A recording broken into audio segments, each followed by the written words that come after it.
Once upon a time, there were 4 little rabbits, and their names were Flopsy, Mopsy, Cottontail, and Peter.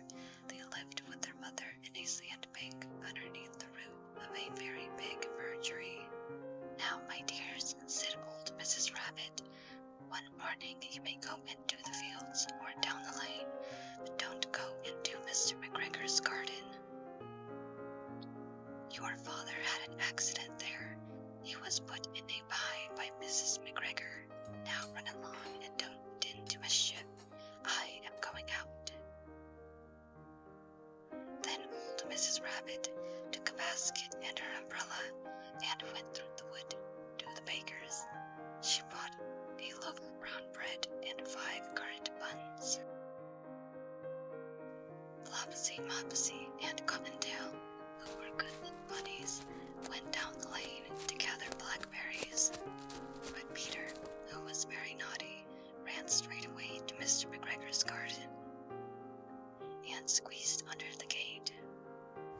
First he ate some lettuces and some French beans, and then he ate some radishes, and then, feeling rather sick, he went to look for parsley. But around the end of a cucumber frame, whom should he meet?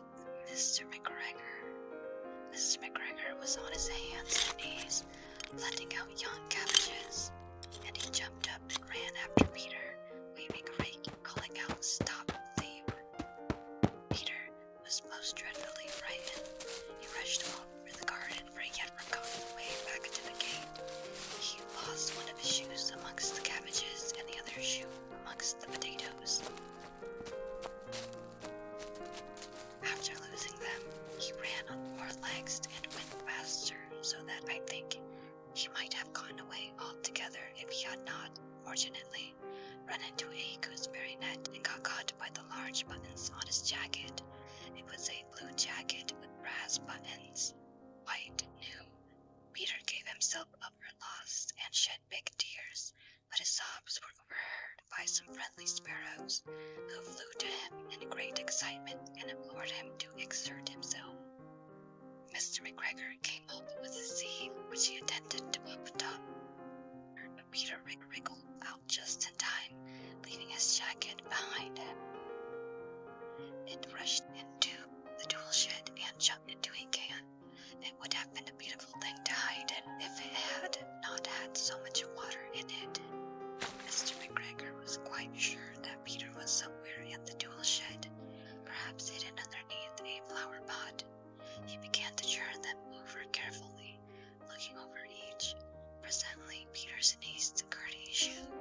Mr. McGregor was after him in no time, and tried to put his foot upon Peter, which jumped out of a window, upsetting 3 plants. The window was too small for Mr. McGregor, and he was tired of running after Peter. He went back to his work. Peter sat down to rest. He was out of breath and trembling with fright, and he had not the least idea which way to go. Also, he was very damp with sitting in that can. After a time, he began to wander about, going lippity-lippity, not very fast, and looking all around. He found a door in a wall, but it was locked, and there was no room for a fat rabbit to squeeze underneath. An old mouse was running in and out over the stone doorstep, carrying peas and beans to her family in the wood. Peter asked her to wait to the gate, but she had such a large bee in her mouth that she could not answer. She only shook her head at him. Peter began to cry. Then he tried to find his way straight across the garden, but he became more and more puzzled. Presently he came to a pond where Mr. McGregor filled his water cans. A white cat was staring at some goldfish. She sat very, very still, but now and then the tip of her tail twitched as if it were alive.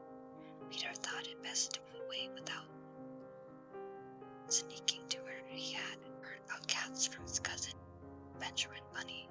He went back towards the tool shed, but suddenly, quite close to him, he heard the noise of a screech, scritch, scratch, scratch, screech. Peter scattered underneath the bushes, but presently, as nothing happened, he came out and climbed upon a wheelbarrow and peeped over.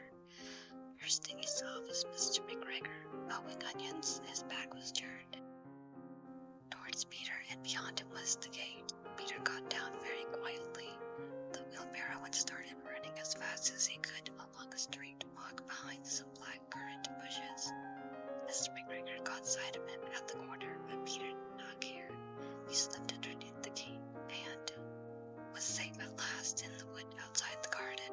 Mr. McGregor hung up the little jacket and the shoes for a scarecrow to frighten the blackbirds. Peter never stopped running or looked behind him till he got home to the big fir tree. He was so tired that he flopped down upon the nice soft sand on a rabbit hole and shut his eyes. His mother was busy cooking as she wondered what he had done with his clothes. It was his second little jacket and pair of shoes that Peter had lost in a fortnight.